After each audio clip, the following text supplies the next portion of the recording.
Bonjour à tous, une vidéo concernant la Solo 667, 662. Je suis en train de modifier le pot d'échappement. Donc là j'ai démonté l'ancien pot. Qu'est-ce qu'on voit? On a aussi une bande réfléchissante là, on a une bande en aluminium réfléchissante. Vous voyez en bas là, sous la crasse là. Il y a une bande de scotch alu, hein, c'est un scotch aluminium. Donc ce que j'ai fait aujourd'hui, j'ai regardé pas mal de vidéos, beaucoup aux États-Unis, ce genre de choses, où ils font voir comment on modifie les pots d'échappement. Donc voilà, je me suis lancé ce matin, et puis voilà, je l'ai découpé. Ouais, je l'ai découpé à la scie à métaux. C'est le plus simple, vous voyez, ça évite de faire une trace trop importante et d'échauffer trop le métal. Vous voyez, il est coupé ici. Il est coupé voilà, tout le long là, vous voyez. Tac, tac, tac, tac. Il est coupé autour. Et puis j'ai enlevé, il y avait une espèce de boîte, vous voyez à l'intérieur, une espèce de boîte aussi hein, qui a pris au moment de la coupe, hein, parce que vous voyez, il y a une patte qui est soudée, il y avait une patte qui était soudée sur la carcasse, là, vous voyez. Donc c'est ça qui permet d'atténuer, enfin qui coupe un peu le flux d'échappement, hein. Moi de le supprimer. Voilà, par rapport aux vidéos que j'ai vues, et puis de rajouter, vous voyez ici, hein, de refaire un trou là, avec un four étagé, vous voyez, de faire une sortie voilà, avec un bout de cuivre, hein. Moi j'ai choisi du cuivre. Je vais y braser, je vais y pseudo-braser là, avec au laiton, au brox, hein, ce qu'on appelle le brox. Je vais y faire demain quand j'aurai le chalumeau du boulot. Je pourrais y ressouder. Vous voyez, à l'intérieur, on voit la boîte là. Voilà la petite boîte, vous voyez, il reste un petit peu des morceaux là, vous voyez. Elle a été coupée à l'intérieur. Donc en fait, voilà, par rapport à cette face là, voilà, par rapport à cette face là, euh, on devait être comme ça, je pense. Je pense qu'on était comme ça là, dans le sens de la coupe là, vous voyez. Je pense que c'était comme ça là. Voilà. Ça devait être coupé dans le sens. Et puis là, il y a une petite patte qui était fixée aussi sur la carcasse là. Voilà, donc le flux du moteur là, il vient percuter ici et puis il est renvoyé par les trous à l'intérieur sur les côtés là. Voilà, donc ça, eh ben, ça sera supprimé.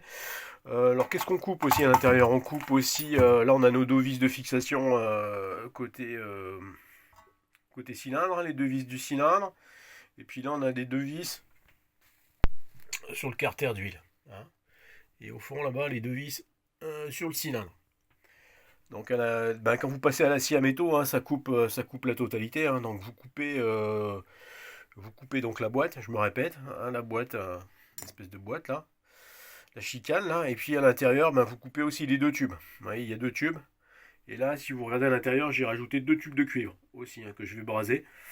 Comme ça permet de centrer. Ils sont pile poil à la cote, et puis ça permettra de passer voilà, la vis BTR à l'intérieur. Oui, il y a encore de la place pour la fixer. Voilà, la vis. Alors, hop, voilà. Il y a plusieurs solutions. Après, on peut mettre des tiges filetées avec des rondelles, ou on peut essayer de remettre la pièce d'origine. Moi, je pense que je vais remettre les vis d'origine. Voilà. Et puis là, ça sera ça à braser demain aussi au laiton, hein. Euh, à la pseudo-brasure laiton. Voilà, donc on aura deux sorties d'échappement, hein. Une qui était déjà ici, là, avec des espèces de douilles de requin à l'intérieur, là. On va essayer de mettre un peu vers le soleil, là, voilà, les ouïes de requin un petit peu à l'intérieur, et puis on aura cette sortie-là, là, et puis on va voir un petit peu si on gagne un petit peu quelque chose. Des fois on gagne pas grand-chose, des fois on peut perdre aussi. Mais bon, moi j'y crois quand même, là. Et puis après, on verra, on essaiera si besoin, de fabriquer un autre pot d'échappement performance, hein, où aux États-Unis ils les ont passés sur des bancs d'essai. Donc on sait sur des bandinos, hein, et donc on sait la puissance, on sait ce qu'on a gagné, hein. Des fois ils arrivent à gagner pratiquement un cheval moteur, hein, soit 700 et quelques watts. Voilà, donc on sait que ça peut jouer, hein. Là-dessus, je voudrais bien passer de 4 chevaux 8, je voudrais bien passer vers les 5 chevaux, quoi. Ça serait bien. Et après, bah, si je veux gagner plus, il faudrait que j'arrive à mettre le carbu de la Solo 670. Mettre un carbu de. Ça va être un carbu de 21. Là, je pense que c'est un carbu de 19 dessus. Là. Sur celle-là, il faudrait passer à un carbu de 21. Un carbu de 21, c'est celui qui est sur la Solo 670. Hein, donc elle ressemble beaucoup à celle-là. C'est la Solo 670. C'est le même carbu sur la Solo que sur la Solo 600. Donc le futur carbu de 21, c'est le carbu de la Solo 670, 680 et la 603, là, 103 cm3. Hein. Voilà, donc et ça fait gagner un cheval, hein, puisque la 670, elle a la même cylindrée, hein, 69 cm3, et on gagne un cheval, là on est de 4 chevaux 8, pour celle-ci on passe à 5 chevaux 4. Voilà, donc bah, je vais essayer d'attendre de trouver des pièces, trouver un carbu, hein, c'est un carbu Valbro WJ33 je crois, hein, ou 32. Voilà, il faut que j'arrive à trouver une pièce, hein, et puis autrement, bon, pour l'instant, on va tourner déjà avec celle-là. Et après, bah, il existe aussi des carbus qu'on peut installer sur des Husqvarna 288, 281, 288. Là aussi, c'est des carbus de 21. On doit pouvoir les adapter. On va pouvoir faire des pièces d'adaptation, voilà, avec éventuellement un filtre à air un peu extérieur. Euh, voilà, qui viendrait couvrir un petit peu cette zone là, un petit peu comme les nouvelles Husqvarna, ça fait une espèce de boîte à air qui se met par-dessus là. Voilà, bonne journée, au revoir.